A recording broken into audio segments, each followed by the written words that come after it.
So, yesterday we talked about some of my biggest question marks going into the 2023 season.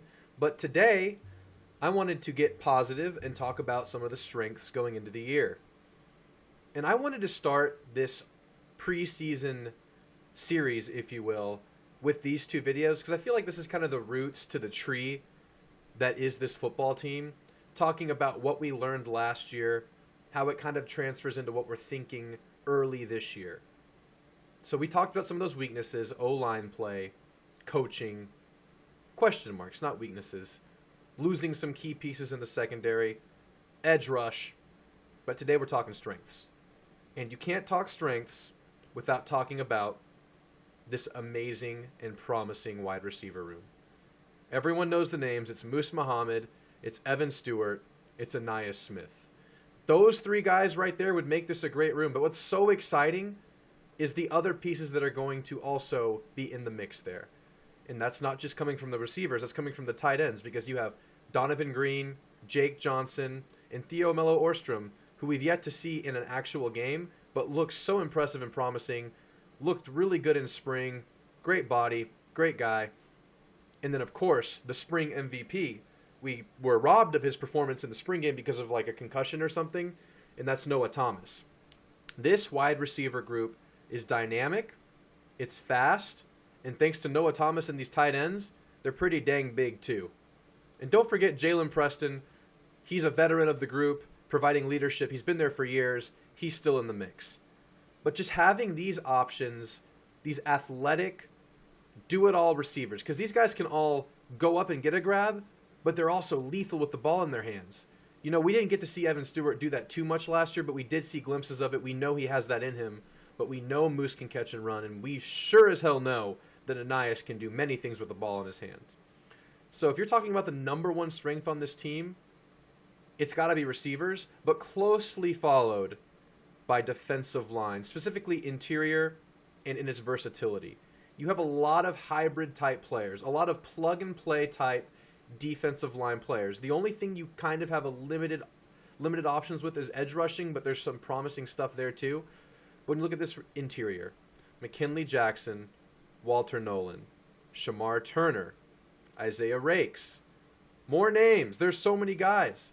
You have Gabriel Brownlow-Dindy, who hasn't played a game yet, but was one of the highest rated guys coming into this team. Shamar Stewart. And then there's LT Overton, who was kind of a hybrid kind of guy, a plug-and-play kind of guy. When I say plug-and-play, I mean they can play inside, they can play strong side, outside, maybe a little bit of edge. LT Overton is kind of leaned up, and he's more of an edge guy now, but he kind of fits that mold of a versatile guy as well. Then you have DJ Hicks coming in, the five-star, highly touted freshman, who we haven't even seen yet. So this defensive line is going to have a solid rotation with lethal waves of subs and reinforcements coming over and over again, just like you would see from a Georgia or an Alabama. You have that kind of defensive line.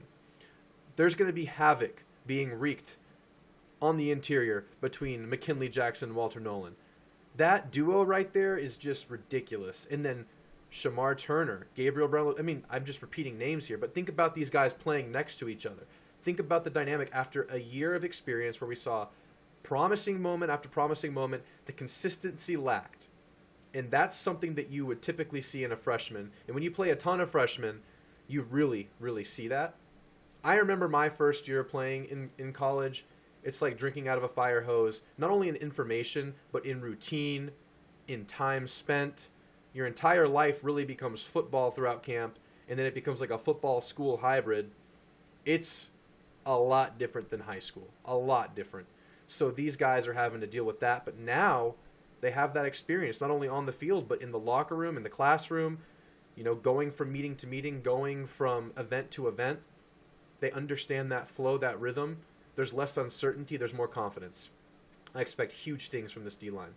Just as I expect huge things from this secondary group. The safeties in particular, safeties, nickels, dime, they're all kind of in the same package. But Bryce Anderson, of course, he was a standout freshman last year, played a ton, got better throughout the year, and he's, I mean, not only on A&M fans' radars, this guy's gotten some national attention. He's that good, and he showed that much promise as a freshman. Of course, you get Damani Richardson back, the fifth-year starter, How often do you get to say that? Never? Without an injury or a red shirt? That's the COVID thing for you. But he's going to provide that experience, that leadership, that stability, that lead by example guy who's been there, done that, and he's with that same group last year minus Antonio Johnson, so they have chemistry, they understand how to talk to each other, which is all important stuff in developing a comfort level for the young guys. Then you have Jordan Gilbert, who I was super high on last year, had some amazing moments, especially versus Bama, super aggressive ball hawking missile out there. I love watching Jordan play. But then you also have Jacoby Matthews, Jared Kerr, who both had really solid moments last year. Those 5 guys right there should be a very stout rotation in that safety nickel room. That's going to be lots of fun. And then one more strength that we've gotten kind of used to as Aggies over the years, and that's in the kicking department. Randy Bond, Nick Constantino, all reliable. I mean, you just want reliability from your kickers, right? You just want someone that's not going to screw it up, and we feel pretty confident in both of these guys after the years of Constantino and then Randy Bond taking over for Caden Davis. After Caden had the rough moment versus App State, Randy Bond had a solid year as a place kicker.